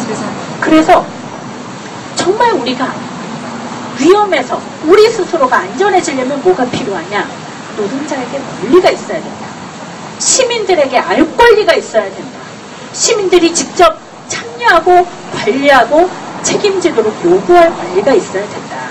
시민들을 끊임없이 통제하고 가만히 있으라고 얘기하는 게 아니라 오히려 우리 스스로가 그런 권리를 위해서 노력할 수 있어야만 진짜로 안전한 사회가 이루어진다는 거죠. 오랫동안 이런 문제를 가지고 싸워오신 분들이 있습니다. 그분들이 이제 지금 여러 가지 성과를 가지고 노력을 하고 계시는데요. 지금 유해 화학물질 관리와 알권리법 제정을 위한 네트워크가 만들어져 있습니다. 불산 누출 사고, 그 다음에 동탄에서의 사고, 이런 무수히 많은 누출 사고를 겪으면서 지역 주민들이 만들어서 함께 해결하고자 하는 법입니다. 그리고 책임자를 제대로 처벌하자라는 의미에서 기업 과실치사법을 만들기 위해서 노력하시는 분들도 또 한 축으로 있습니다. 그리고 노동자들이 이런 문제에 대해서 제대로 발언할 수 있도록 만들기 위해서 작업중지권을 현실화하자라고 요구하고 노력하시는 분들도 있습니다. 또 한편으로는 시민들이 직접 관리하고 감독할 수 있도록 하기 위해서 대구 지하철 참사를 경험했던 대구 지역 지하철을 중심으로 해서는 시민안전위원회와 같은 것을 만들어서 우리가 함께 이 문제를 해결하자라는 노력을 기울이고 계시는 분들도 있습니다. 또 한편으로는 공익제보자를 보호하자, 이런 문제를 갖고 싸움을 하시는 분들도 있습니다. 우리가 보다 안전한 사회를 만들기 위해서 지금까지 이렇게 무수히 많은 노력을 해오시는 분들과 함께 통제가 아니라 권리를, 가만히 있으라가 아니라 참여를, 침묵이 아니라 알 권리를, 그런 것을 우리가 요구해 나가는 것이 대단히 중요할 것 같다, 이런 생각입니다. 박수. 마지막으로 제가 마지막으로 드리고 싶은 말씀입니다. 우리는 세월호 참사 이후에 특별법 만들자고 굉장히 얘기를 많이 했습니다. 근데 우리가 생각하는 특별법은 다 기소권, 수사권 이런 거에 딱 좁혀져 있어요. 그러나 이 특별법에는 기소권과 수사권만 있는 것이 아닙니다. 당연히 진실을 규명하는 것도 대단히 중요하지만 이 특별법 안에는 안전사회소위원회를 구성하자라고 하는 내용이 포함되어 있습니다. 제가 이 특별법의 내용을 잠시 읽어드리도록 하겠습니다. 이 특별법, 가족들이 제출한 특별법 제3조입니다. 3조 2항입니다. 4.16 참사의 직간접적 원인을 제공한 법령, 제도, 관행 등에 대한 개혁 및 대책 수립에 필요하다고 인정되는 사항에 대한 조사 및 연구활동을 한다. 3항 동일 유사한 재난 예방 및 대책 수립을 위하여 필요하다고 인정하는 사안에 대한 조사 연구 정책 대안을 마련한다. 4항 인간의 존엄성을 유지하며 안전하게 살 수 있는 사회를 위하여 필요하다고 인정되는 사항에 대한 조사 및 대책을 수립한다. 이게 세월호 특별법의 목적으로 나와 있는 조항입니다. 그리고 이 특별위원회의 제1소위원회가 바로 진상규명소위원회입니다. 우리가 기소권과 수사권을 줘야 한다고 주장하는 곳, 이곳이 바로 제1소위원회입니다. 이 소위원회가 뭐냐? 바로 안전사회소위원회입니다. 3소위원회가 기업과 치유소위원회입니다. 이 제2소위원회인 안전사회소위원회에 대해서 간단하게 말씀을 드리도록 하겠습니다. 읽어보겠습니다. 제5조입니다. 안전사회소위원회는 1. 과거 주요 재난 사고에 대한 원인 규명과 향후 대책 권고 등과 관련하여 사후 대책이 제대로 수립되고 이행되었는지 여부에 대하여 판단하고 권고한다라고 되어 있습니다. 지금까지 무수히 많은 사고가 있었지만 한 번도 그 대책이 제대로 지켜진 적이 없습니다. 그것에 대하여 검토하겠다는 것입니다. 두 번째, 안전사회를 위한 시민들의 정책 참여 및 참여 구조에 대한 대안을 마련하자라는 것입니다. 앞서 말씀드렸듯이 안전하려면 참여해야 됩니다. 시민들이 어떻게 참여해야 되는지에 대한 대안을 마련하는 것을 안전사회 소위원회의 역할로 하고 있습니다. 세 번째, 다중위험시설 및 관련 직업 종사자의 위험 요인 등 안전에 대한 제보, 아시겠죠? 자유롭게 제보할 수 있도록, 그리고 제안을 접수하는 것, 법령 등 제도 개선과 정책 수립에 필요한 내용들을 다룬다. 그러니까 이 노동자들이 이게 정말 위험해요, 이거는 반드시 해결해야 됩니다를 이야기할 수 있어야 되고, 그렇게 이야기한 내용을 제도적으로 바꿔나가자는 것입니다. 네 번째, 정부와 지방자치단체의 시민안전 관련 부서와 재난방지 대응 시스템, 안전정책 수립 및 실행 제도 개선 등에 대한 대안을 마련하는 것, 이게 바로 안전사회 소위원회의 역할입니다. 지금 가족분들이 계속 호소를 하시잖아요. 특별법이 만들어져야 된다. 특별법이 만들어져야 안전한 사회가 됩니다 라고 이야기하는 게 빈말이 아닌 것입니다. 진상규명을 통해서 제대로 밝혀지는 것도 안전사회를 위해 중요하지만, 과거의 재난으로부터 우리가 제대로 배우고 그 경험을 되새기고 제대로 참여하고 안전할 수 있는 구조를 만들어 나가는 것, 그것을 이 특별법을 통해서 반드시 해내자라고 하는 게 바로 가족들의 요청사항이었습니다. 참고로 말씀드리면 처음에 이 조항이 처음 만든 초안에는 없었습니다. 대한변협이 만든 초안에는요 없었고, 이걸 가지고 가족분들과 함께 간담회를 했습니다. 가족분들이 그 초안을 쫙 듣고 두 가지 문제를 제기했습니다. 첫 번째, 보상과 배상에 관한 문제를 빼달라. 우리는 그것 때문에 우리의 요구가 왜곡되는 걸 원하지 않는다. 빼달라. 이게 첫 번째 요구였고요. 두 번째, 우리는 진짜로 안전한 사회를 원한다. 어떻게 해야 그게 되는지를 논의해달라. 찾아달라. 그거를 이 법안에 담아달라. 라고 굉장히 강력하게 요구하셨습니다. 그래서 대한변협, 그리고 국민대책회의 조명과 안전위원회, 그리고 국민대책회의의 그 국민참여진상조사위원회, 이런 단위들이 함께 모여서 논의하고 또 논의해서 만들어낸 조항입니다. 가족분들이 이거를 받아들이시면서도 사실은 아직 이걸로도 부족하다 이런 얘기를 많이 하셨지만, 사실 하나의 법안에 다 담기는 어려웠습니다. 그래서 우리가 함께 이 정도만이라도 시작해보자라고 제안을 드렸고, 그거에 대해서 동의하셨습니다. 그렇기 때문에 이 특별법은 안전사회를 만들 수 있는 법안이기도 한 것입니다. 수사권, 기소권을 우리가 찾는 건 먹지 않게 바로 안전사회 소위원회의 문제의식이 제대로 살아나도록 하는 것, 이것이 바로 특별법에서 또다시 중요한 일이라고 생각합니다. 그런데요, 특별법이 관철되어야만 그때부터 진상규명이 시작되는 것은 아닙니다. 특별법이 진행되지 않더라도 바로 우리는 스스로 우리가 무엇이 궁금한지 이야기해야 되겠다. 무엇이 의문인지 말해야 되겠다. 이것에 대해서 우리는 진상규명을 요구하기 시작했습니다. 이것이 우리 스스로가 진상규명의 주체로 서는 것입니다.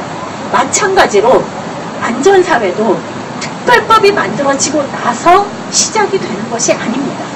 바로 우리가 할 수 있는 것, 지금부터라도 해야 되는 것, 이것을 우리가 시작할 때 그때부터 안전사회가 시작된다고 생각을 하고 있습니다. 그렇기 때문에 우리 지역에서부터 유해화학물질이 어디에서 만들어지고 있는지를 알 권리, 우리가 타고 있는 지하철이나 이런 게 얼마나 제대로 되고 있는지에 대해서 우리가 참여할 권리, 노후한 원전이 정말 위험한지 아닌지 제대로 밝혀라, 이런 거를 요구할 권리를 우리가 함께 이야기해 나가면서 그런 운동의 마음을 모아갈 때 바로 그때 세월호 특별법도 힘을 가지고 진행될 수 있지 않을까, 이런 생각을 합니다.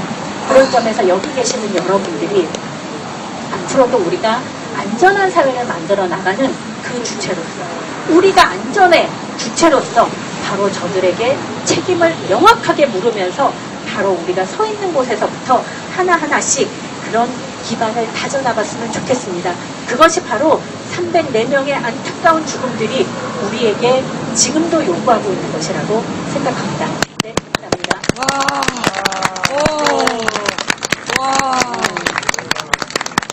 또렷또렷하게 이해 잘 되게 쉽게 강연을 해주신 것 같습니다. 다시 한번 박수 부탁드리겠습니다. 네, 오늘 주제가 안전한 사회 만들기는 시민의 힘으로 라는 주제였었는데요. 그 내용이 되게 이해가 잘 되고 좋았었죠. 네. 네, 저도 옆에 들으면서 화가 나기도 하고 열이 받기도 하고 이 문제 우리가 정말 이번에는 꼭 시민의 힘으로 해결해야 되겠구나 라는 생각이 드는 내용이었습니다. 네, 강연을 마치기에 앞서 혹시 질문이 있으신 분들은 강연자에게 질문을 하실 수 있는데요. 질문하실 분들은 손을 드시고 큰 소리로 말씀해 주시면 감사하겠습니다. 질문 있으신가요? 네, 말씀해 주시기 바랍니다.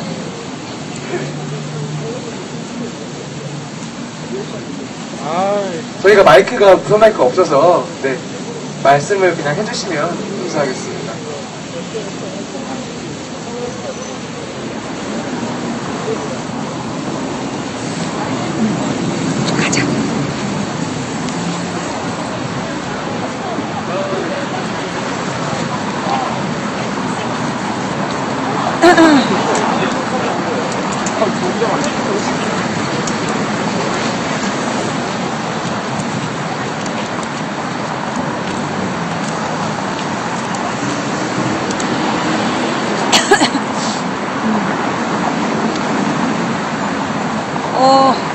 여러분 어떠셨어요?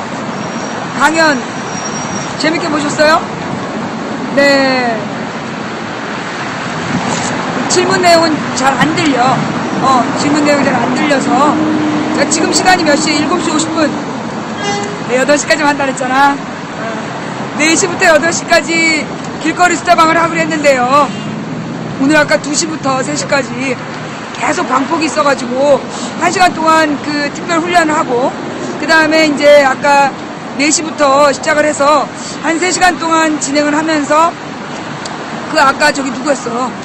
웬 그 듣보잡이 쳐들어와갖고 난동도 피우고 오늘 그런 일 없었으면 재미없을 것 같아요. 그 뒤에는 또 무슨 그 말도 안 되는 이상한 그 프랜카드 들고 거슬려다 간 사람들도 있고 예. 오늘 아주 스펙타클한 하루였던 것 같아요. 예. 여러분 오늘 어떠셨어요? 좋았습니다. 볼만했어요? 저기 오늘 와주셔서 대단히 감사드리고요. 원래 이제 내가 여기로 올까 말까 고민 많이 했어요. 여기가 너무나 이렇게 좀 거칠어서 괜히 이렇게 좀 내가 오는 것이 이분들한테 좀 민폐가 되지 않을까. 그게 제일 큰 고민이었고 그래서 오라고 그래도 안 하는데 아까 여기 와서 이제 제가 방송을 할 때 그 달려오신 분들이 전부 다 저분들이죠. 저쪽에서 활동하시는 분들이 아까 이제 누군가 와갖고 저의 방송을 방해하려고 깽판을 쳤는데 그때 갑자기 나타난 저기 세월호 대책위 분들이 몰려들어가지고 막 얘기를 하는 거야. 그래가지고 와서 아까 발언 한마디인가 2마디 했죠. 자기가 누구다. 그 다음에 뭐 빨갱이를 죽여야 되는 딱 2마디 하고 쫓겨갔어요. 예. 그래서 여기 분들이 이제 거친 만큼 또 굉장히 단결되어 있는 의미 있고 그 다음에 이제 여기 누가 딱 시비를 걸자 어르신 둘이 딱 나타나는 거야. 머리 하얀 할머니 한 분하고 한복 입으신 근데 머리 하얀 할아버지 한 분이 2분이 나타나셔갖고 앞에 딱 서시니까 얘가 아무 말 못하는 거예요. 그러니까 밀었나 봐. 그러니까 또 갑자기 또 옆에서 어디서 어른을 밀어. 너 보수는 어른을 존경해야지. 그래서 막 야단을 쳤어. 그래서 5분도 못 버티고 도망갔어요. 네. 그래서 오늘 아주 그냥 스펙타클하고 아주 재미있는 하루였던 것 같습니다. 아침에 우리 박 PD를 데리고 나오면서 이렇게 비장한 준비를 했더니 집에 가고 지금 우리 박 PD가 오늘 한 번도 안 졸았죠. 그죠? 우리 박 PD가 오늘 한 번도 안 졸고 처음부터 끝까지 긴장해서 잘 본 것 같아요. 내가 이제 계속 방송이 반복되니까 그걸 보고 이제 열이 받았어. 젊은 혈기에 이 정도 이렇게 화가 나서 가니까 내가 이제 안 자고 열심히 한 것 같아요. 그래서 여기 우리 시청자분들도 좀 많이 와 계시고요. 저는 사실 나의 목표는 고난을 당하는 거야. 고난을 당하고 어려움을 당해도 절대 포기하지 않는 컨셉? 그래서 막 어려움을 뚫고 나가는 캔디가 되고 싶은데 고난이 다가올 틈이 없어. 고난이 다가올 틈이 없는 거야. 아까도 누가 뭐랄까 삥 둘러싸가지고 5분 만에 쫓아내버리고 경찰이 와서 오늘 여기는 경찰이 오지도 않았어. 뭐 경찰이 뭐 저쪽 대구 뭐지 거기 어디야 부평까지는 경찰이 왔었다는데 나는 구경도 못했잖아. 그래서 그 이제 망치고 이 고난을 당하고 싶은데 그 캔디 코스프레를 하고 싶은데 안 돼. 고난을 당할 수 없어. 예, 그래서 우리 시청자분들 뿐만이 아니라 여기 세월호 가족분들이 막 도와주셔가지고 오늘 방송 정말 재밌게 잘한 것 같아요. 네, 다음번에 또 어디로 갈지. 예, 지금 신길인데 뭐 기다리라고? 내가 지금 아까 2시부터 여기 지금 6시간, 4시간, 6시간 예? 3번? 네. 갈 거예요. 내가. 그래. 맞아, 내가 알아. 3번에 옛날에. 3번이 1호선, 4호선 저기죠? 예. 크로스될 때. 예. 군법이. 금정하고 영국 안산에서 상호선 하고 싶어. 상호선 타면 돼. 상호선. 그러니까 내가 그 3번 갈 거고, 일산도 갈 거예요. 3번, 일산, 의정부 다 갈 거예요. 요즘은 안 가나요? 뭐? 의주. 어디? 의주. 의주? 너 간첩이니? 너 그런 얘기 하면 자꾸 오지 마, 얘. 그래요. 내가 나더러 오라는 데는 많어. 오라는 데는 많은데 몸이 하나이고, 우리 박 PD가 군대 가고 나면, 이게 봐요. 같은 기계, 예, 같은 기계, 같은 장소, 그 다음에 딱 조건은 딱 하나. IP만 바꾼 거야. 아이디만. 그랬더니만 이게 지금 3시간 넘었죠? 4시간째 지금 방폭이 안 되고 있어. 이거는 오늘 의도적으로 방폭을 했었다라는 거였고요. 네. 하여튼, 그래서, 예, 남양주에 어디 갈 데가 있나?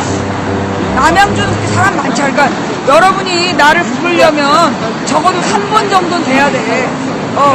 사실 의정부도 아마 내가 갔을 때 그렇게 사람이 많이 통행한 데가 없을걸? 그러니까 가가지고 그리고 지금 계속 뭐 MBC 미디어 센터인가 어디로 자꾸 오라는데 거기 사람 별로 없지 않아요? 그리고 왔다 갔다 해봤자 애들밖에 없고, 지금 이제 자꾸 오라는 데는 많은데 내가 가는 곳은 어디냐면 사람들의 통행량이 많아야 된다. 사람들의 통행량이 많아야 되고 우리 편 말고 지나가던 사람이 한 명이라도 더 들어야 된다. 그게 이제 우리의 방송의 목표라는 거 그거 잊지 마시고요. 예, 알아야지. 전주도 갈 거야. 전주도 가고 대구도 가고 울산도 가고 부산도 가. 언젠가 그 언젠가. 그러니까 뭐 알았어요. 잠깐만 기다려봐. 안양역. 야 이제 그만해. 됐어. 조용히 해. 하면서 일단 내가 다 가긴 갈 거야. 좀 기다리라고. 근데 이제 문제는 뭐냐 하면 이게 내가 갔을 때 방폭이 되는 게 문제야. 방폭이 되지 않도록 이걸 안정적으로 방송을 하는 시스템이 문제라 그게 문제예요. 내가 이제 방송 차량을 이제 준비할 때가 된 것 같아. 그지? 방송 차량은 망치 부인의 기독교 특강. 예, 종교적인 모임에 대해서는 경찰이 아무소리 안 한다며. 네, 종교 집회로 진행하겠어요. 5대 종된 연합 종교 집회로. 네, 그래서 이제 방송 차량에 스피커 달고, 네, 앞으로 그렇게 준비하도록 할게요. 근데 시간이 조금 걸려. 시간이 조금 걸리니까 기다리도록 하고.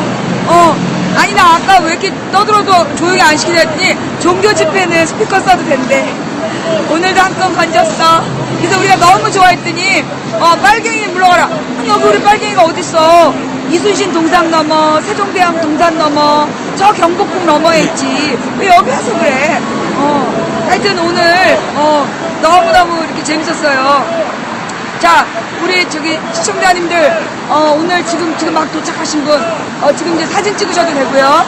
예, 와서 이제 사진 마음껏 찍으시고 이제 잘못 찍혔으면 다시 찍으셔도 되고요. 악수만 하고 가실 분 악수하고 가셔도 됩니다. 예, 자 이제 오늘 여기서 마무리할게요.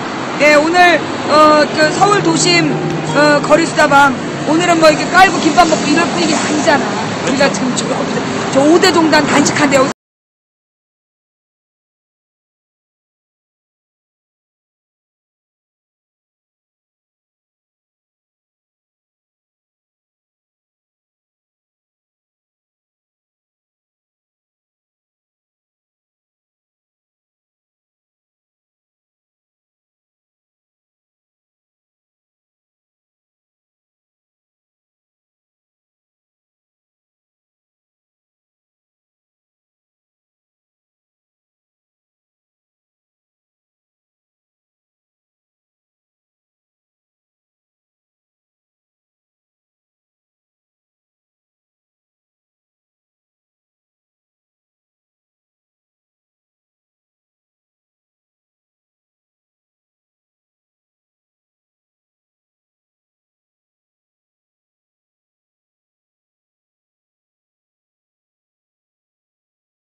저기 뭐야 거리 수다방 할 때 거리 수다방 할 때 와가지고 누가 또 시비 걸 수 있습니다.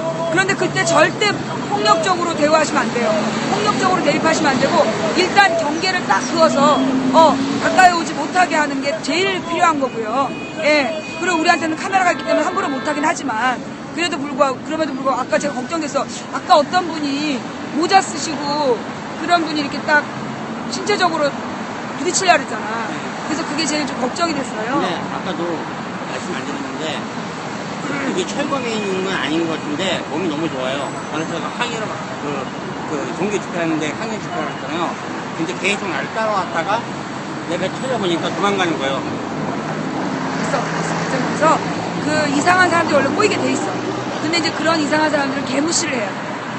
그런 사람들 자꾸 쳐다봐주고 반응해주면 걔네들 거기에서 일당 받아. 내가 뭐라 했어? 강퇴시켜주면 걔네 일당 받아. 그래서 강퇴 안 시켜주고 못 본 척 하는 거야. 뭔 말인지 알았죠? 시청자 여러분들도 누구 강퇴시켜주세요 그러지 말아요. 강퇴 증명서 가서 일당 받아. 그 시급 18원 받으려고 강퇴시켜달라고 그렇게 난동 피우는데 강퇴시켜주면 18원 받아. 그러니까 안 시키는 거야. 여러분들도 뭐 누구 강퇴시켜라 이런 얘기 하지 마시고 관종에게 관심 주는 건 뽕쟁이에게 뽕 주는 거다. 난동을 피우는 건 개무시로 상대한다. 근데 오늘 같은 경우는 아까 이게 폭력 사태를 유발했던 것 같아요. 폭력 사태를 유발하고 여기 이제 이분들 굉장히 마음을 상하게 해서 폭력 사태를 유발하려고 왔던 것 같은데 다행히 우리 아까 그 한복 입은 어르신하고 그 옆에 커플로 다니시는 어르신이 무난히 상황 종료를 해주셔서 다행히 별일 없이 끝났었던 것 같아요. 그리고 그뿐이야. 어떤 아저씨가 왕군님한테 욕하고 가는 거 있어요? 아까 있었어요. 말 계속 아까 저기 얘기할 때 그 남조선 노동당 얘기할 때 네. 만주고 개소리 하지 말라고. 충격 먹어서 그러지. 얼마나 속상했겠어. 자기의 영웅이 공산당 당원이었다니. 응? 자기가 그때 너무 어려운데. 못 알아들어서. 그렇구나. 걔한테는 걔 언어를 써야 되는데 내가 사람 말로 얘기해서 못 알아들었네. 네, 여기 우리 시청자분이 해석해 주셨어요. 이게 이제 걔한테는 걔의 언어를 써야 되는데 내가 이제 그 사람의 언어로 얘기해서 못 알아들어서 그래. 자, 그렇게 이해해 주시고요. 오늘 하여튼 너무나 감사했습니다. 처음부터 끝까지 추천해 주셔서 감사드리고 추천해 주셔서 감사드리고 현재 추천 몇 개예요? 예, 아직 추천 안 하신 님, 추천 안 하신 님들 빨리빨리 추천해 주시고 오늘 모두 고생하셨습니다. 네, 자, 근데 지금 방송이 왜 播중이지? 광폭인가? 박PD 방송 되나? 박PD 지금 방송 잘 되고 있어요? 지금 시청하기는 지금 방폭인 것 같은데. 예? 이게 여기가 지금 인터넷이 안 돼, 잘. 이거요? 좀 괜찮아? 나 저기 타임지에 나와야 돼, 타임지에. 한국에서 가장 영향력 있는 인물로 나와야 돼. 나만 가면 인터넷이 끊겨. 자, 오늘 감사합니다. 오늘 강연 좋았죠? 네. 오늘 강연 진짜 안 들었으면 너무 아쉬웠을 것 같아요. 그렇죠? 정말 전문적이고 해박한 지식을 내가 여기 나오기 잘했지.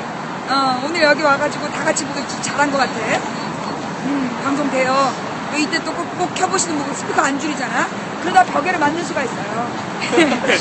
스피커 켜있는지 모르고 방송 보다가 벽에를 맞으신 님, 그런 일이 없어야지. 자, 고맙습니다. 4,700 여러분, 지금 현재 추천 4,751개랍니다. 감사합니다. 수고하셨습니다. 네.